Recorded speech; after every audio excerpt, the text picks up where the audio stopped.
Good evening and welcome back to SleepWell Story. I'm Jack.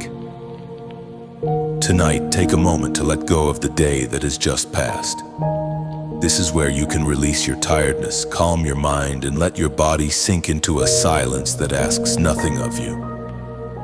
Tonight, we will travel to a place that does not appear on any map, but that place always shows up when someone begins to lose their way in life.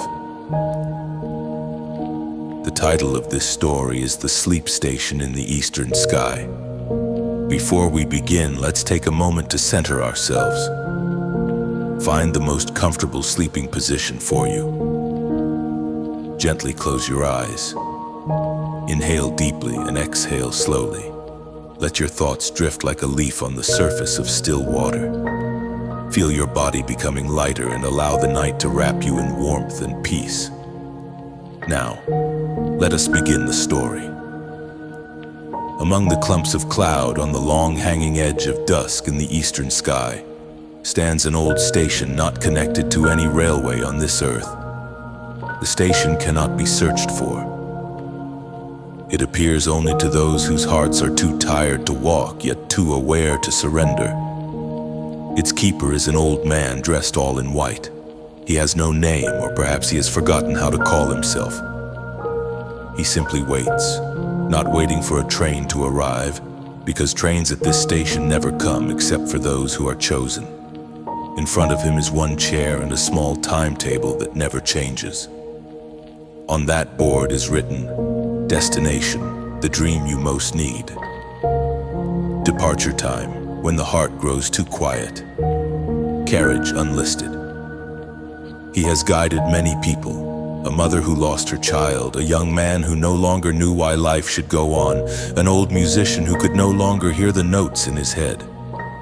They all came in silence and all boarded a train that never made a sound. But tonight is different. For the first time in an immeasurable span, the station keeper receives a passenger who arrives without a dream. He is a young man. His eyes are neither dim nor bright. He walks slowly as if his body moves in resignation rather than intent. He carries no bag, asks no directions. He simply stands before the keeper and says softly, "I don't know where to go." The keeper studies him for a long moment, and in a voice as gentle as a cloud falling to earth, he replies, "That is not a problem. Many who come here know where they want to go, but that is not what brings them. You arrive with emptiness, and it is that very emptiness that is most ready to accept a journey." The young man nods quietly, still asking no questions, perhaps because his heart has grown too still to seek answers. In the distance, the soundless train appears, floating slowly above a rail of light that has just risen from the horizon. The train moves without the sound of wheels, without the rumble of engines. It seems only to slide the sky aside.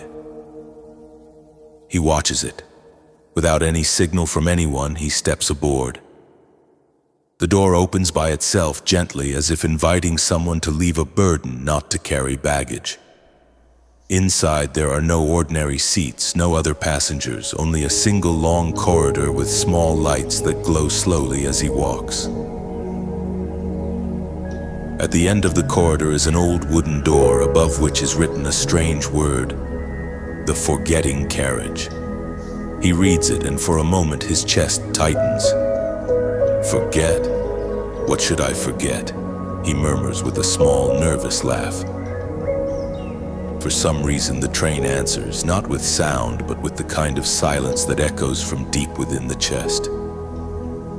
He opens the door and finds a small room with one chair, one window, and one mirror. He sits. Slowly, the train begins to move, not in the sense of rushing forward, but in taking his mind to a place he cannot resist. Through the window, he sees flashes of strange images. A child crying in a small room, a young woman walking away under the rain, a bookcase full of books quietly burning. His face tightens, his hands clench, but the train keeps moving. When he looks into the mirror on the wall, he does not see himself. He sees someone he used to know. "That's me, when I still believed something could be saved," he sobs. His tears do not fall, but there is a small cracking sound in his chest. I forgot what it feels like to believe in anything. For the first time, the train trembles gently, not because of damage, but because the young man is beginning to prepare. He is ready to forget, not out of surrender, but to begin moving again. From afar, the station keeper in his tower smiles. He does not need to see inside the carriage. He knows when the light on the train dims slightly. That means someone is beginning to feel lighter. The train has traveled a long stretch, though for the man inside, time seems to stand still. He sits quietly between a mirror that shows nothing and a window filled only with white mist. Then a soft voice is heard above him. The next carriage, dreams. A small door on the side of the room opens by itself. It is not frightening, not urgent, just like someone opening a door so you may rest. He stands, walks slowly, and enters the next carriage. This time there is no room, no walls, no chair. He stands in the middle of a wide field under an orange sky, surrounded by grass that sways like a mother's voice reading a story. From afar, a large tree appears, and beneath it a child plays alone. He approaches, and when the child turns, his chest seems to stop. "That's me, when I could laugh without reason," he whispers. The child says nothing. He only offers a hand and points to a small nearby lake. The water is clear and still, and as the young man draws near, he sees his reflection with different eyes. Warmer, more alive.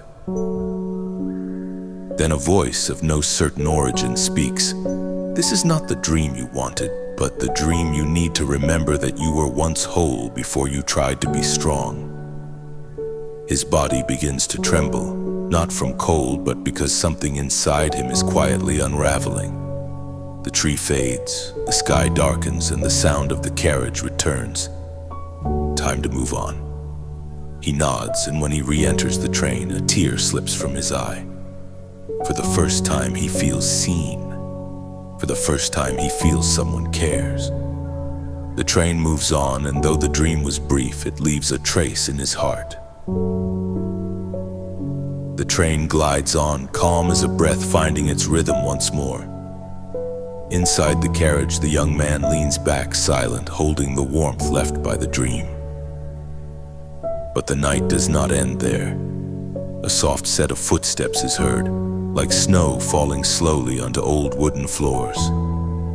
He turns, and at the end of the corridor by the door where he entered sits a figure cloaked in dark robes, looking out the window as though seeing something that cannot be put into words. The young man wants to speak but hesitates. This train feels too quiet for conversation, too sacred for unnecessary sound. Then the figure speaks without turning. "Do you dream?" He nods, uncertain if an answer is needed. The figure continues, "I cannot, because I have forgotten what it feels like. Believe this, sleep is not an escape from reality." Those words strike him gently, touching something very deep. The young man moves closer and sits across.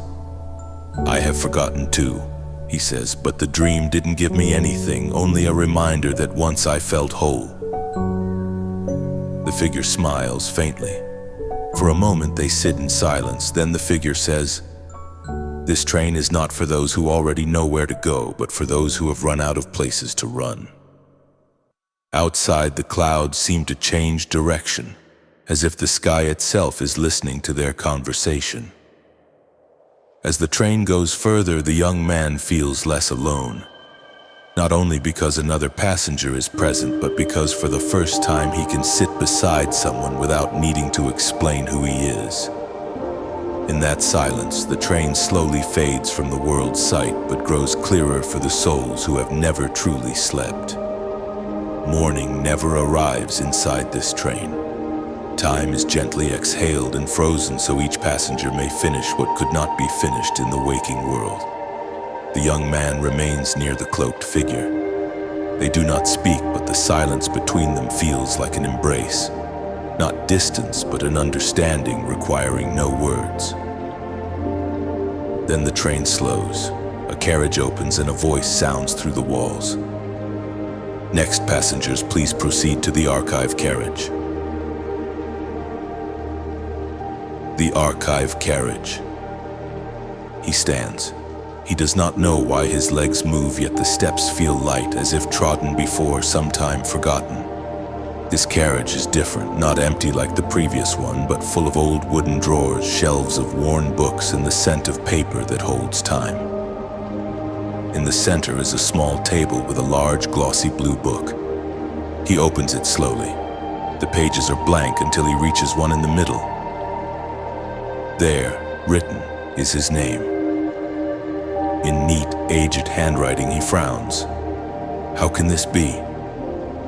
Beneath his name is a sentence. You came not to leave, but to remember that you still exist. Suddenly, all the carriages seem to move. It is not forward motion alone, but an unearthing of memories he buried so deep. He sees fragments of the past, a dark room where he sat alone each night, a small window never opened, an empty diary he never had time to fill. He trembles. His hand touches the page, and when he closes the book, a soft voice is heard from afar. The station keeper. Your name was here before you even knew how to say it. This place never searches for anyone. It only waits for those who finally stop searching. The young man bows his head, and for the first time in his life, he feels found. The dense sky slowly adopts a tinge of orange. The train glides more lightly, as though descending from the clouds along an invisible road towards something more tangible. Oddly, instead of feeling closer to the world, the young man feels farther from his former self. He stands by the window. Outside, the scenery begins to form. Misty mountains, a silent lake, little houses standing between stillness and time. These places are not part of the earth. He knows because everything feels like a memory he never lived, yet somehow remembers. On the other side of the carriage, the cloaked passenger remains seated. This time the figure turns slowly toward the young man and says, "You are almost there. The train will stop, but not all passengers need to disembark." "What do you mean?" he asks. "Those who can sleep will return. Those who resist dreams will continue to circle. And those who accept will remain in a place that appears only once in a lifetime." The train trembles softly. Small lights blink on one by one, and the keeper's voice is heard somewhere. The final carriage for passengers ready to stop searching. The door will open briefly. The young man draws a deep breath. His body does not tremble. His mind holds no frantic questions. Only one feeling remains. Calm. For even though he does not know whether he will get off, for the first time in his life he knows he has a choice, and he need not choose from fear. The train slows until it is almost still. There is no jolt, no screech of brakes, only a silence that feels complete. He stands and looks around. There is no exit, no stairway down, only a room that slowly fades, as if the train itself never existed, as if he alone had created the journey from the start. Then in the center of the room, a small wooden table appears. On it lies a blank sheet of paper and a pen that emits a warm light. On the edge of the page is written one small line: "You do not have to return as you were." He sits. His hand touches the pen. He understands the train was never meant to take people far away. It only takes them deeper. That night he begins to write. Not an epic tale, not a long poem, just a single sentence. "I am here, and tonight I allow myself to rest." Outside the absent window, the stars shine on without demanding, without asking. The sky no longer feels vast. Because that night, without leaving the train, without seeking an exit, he found what he did not know he needed. Sleep is not an escape. Sleep is homecoming. The train never truly stops. It simply disappears from sight because its passengers no longer need to look outward. Outside the train, sunrise breaks in another part of the world. Wall clocks tick as usual. People awaken, make coffee, check their phones, search for something, chase something, or avoid something. Yet in one corner of the world, or perhaps in one layer of the soul, someone does not move. He is neither fully asleep nor fully awake. He looks peaceful.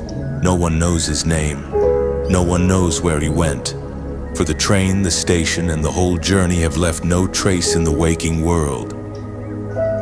But for the young man, no visible trace was necessary. He now feels whole without explanation. He returns to life not with a new face, not with fiery passion, but with slow footsteps no longer driven by fear.